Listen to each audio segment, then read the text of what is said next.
Përshëndetje, përshëndetje të nderuar zonja dhe zotrim, përshëndetje të dashur miq. Ja ku po ritakohemi sërish me mua Tirona Lilin pikërisht këtu në kanalin në Monitor TV. Do të nisim sot ditën maraton të komentimeve dhe të lajmeve më të fundit.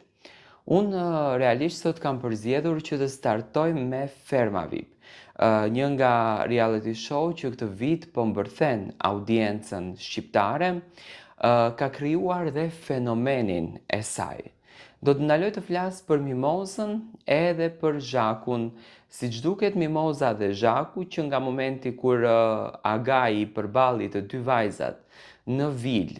për realitetin dhe të vërtetën e tyre, siç duket kanë ndryshuar rrugtimin në Ferma VIP. Ato kanë krijuar tashmë një qetësi mes njëra tjetrës. U pa një lloj tensioni që nuk ishte shumë i vazhdueshëm, por një tension i cili në fakt gjeti siç duket menjëherë paqen, por edhe një largësi. Tani Zhaku, që në momentin e parë kur hyri në ferm, tha që unë do t'jem pranë Mimozës, do t'hy për Mimozën, do t'mbështes Mimozën, do t'jem tim Moza, do me thënë ka hyrë vetëm për Mozën, por siç duket gjatë rrugës gjërat ndryshuan. Mimoza mua më duket shumë stratege. Tani tek Mimoza dhe tek rasti i Zhakut merr fjalë kuptimi që, do me thënë merr kuptim fjala që t'ja pish tjetrës gjakun me pambuk. Dhe në këtë rast Mimoza këtë gjë bëri, i piu gjakun me pambuk. Do të kuptoni si e bëri këtë gjën.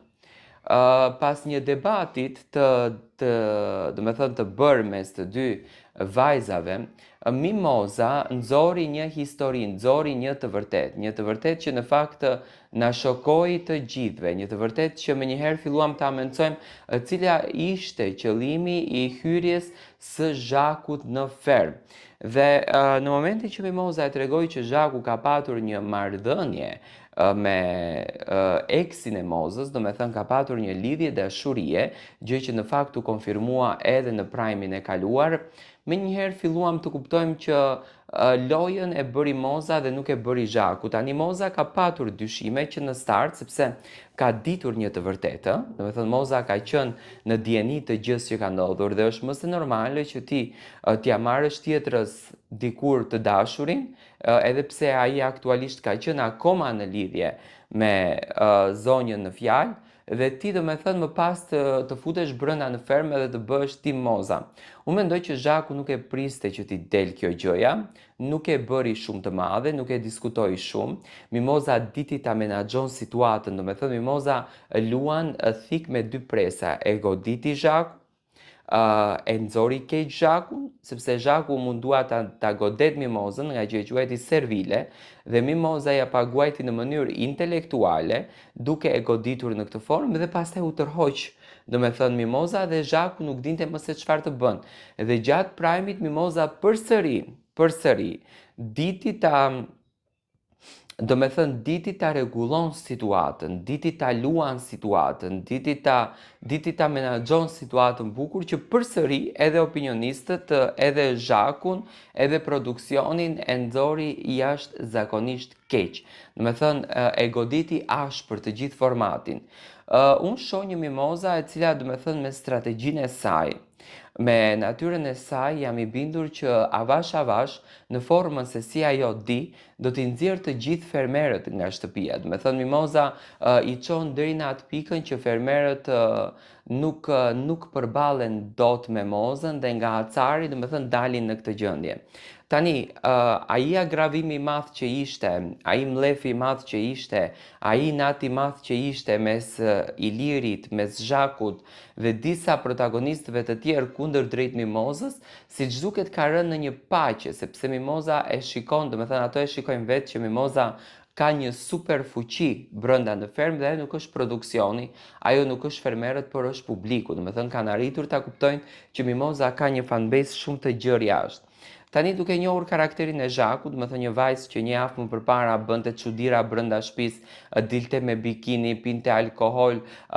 degeneronte të gjithë banorët, provokonte të gjithë dhe sidomos Mimozën. Këtë javë, do të thënë, Zhaku është shumë e qetë dhe shumë e natyrshme. Unë mendoj që ndikoi jashtëzakonisht mënyra se si Moza e trajtoi gjën, që do të thënë ja tha muhabetin, e degeneroi, e ofendoi dhe më në fund të përsëri e ngriti në këmbë dhe e bëri që ajo ta ndjej veten të vlefshme, do të thënë i dha vlerë personazhit në fjalë, bëri që të jetë dikushi dhe në këtë rast unë e shoh, do të thënë, Zhakun të përdorur nga Moza, ndërsa Mozën me të vërtetë e shoh një super fuqi të madhe, e cila di vërtet të menaxhoj lojën dhe e njeh mirë këtë formatin. Tani pyetja më e madhe që më bëhet është kjo: Tirana mendon që do të ketë një përballje mes Mimozës edhe mes Zhakut vazhdueshme. Tani derisa goca do qëndrojnë brenda në atë shtëpi dhe duke patur këto pazaret nga jashtë, të cilat Zhaku tha që ne nuk kemi ardhur që t'i pastrojmë këtu, por mua në fakt vetëm qasja e Zhakut më duk pastrim pazaresh, unë mendoj që Zhaku do të ketë përsëri goditje kundër drejt Mozës dhe mënyra se si do ta trajton Mozën do të merr shumë vëmendje, do të jetë shumë në qendër të vëmendjes. Por gjithsesi besoj që Moza di t'i menaxhoj gjërat dhe jo më kot, do me thënë, është shëndruar në fenomen, jo më kot di të bëj gjëra kaq interesante. Unë do të vazhdoj ta ndjek, dua të marr mendimin tuaj, si e shikoni ju këtë qetësi të Zhakut, duke njohur temperamentin e Zhakut edhe nga jashtë, do me thënë Zhaku është një personazh që di të krijoj polemika, di të krijoj debate, di të krijoj diskutime, di të krijoj ngjarje dhe kjo gjëja e bën situatën edhe më interesante, e bën situatën edhe më dinamike, do me thënë kur një personazh është i ktill. Unë e shoh Mozën që dita ditës, do me thënë, po përgatitet për të bërë ngjarje të reja. Mimoza është shumë inteligjente brenda në lojë, ajo përdorën inteligjencën për të bërë ngjarje të tilla dhe mendoj që do të jetë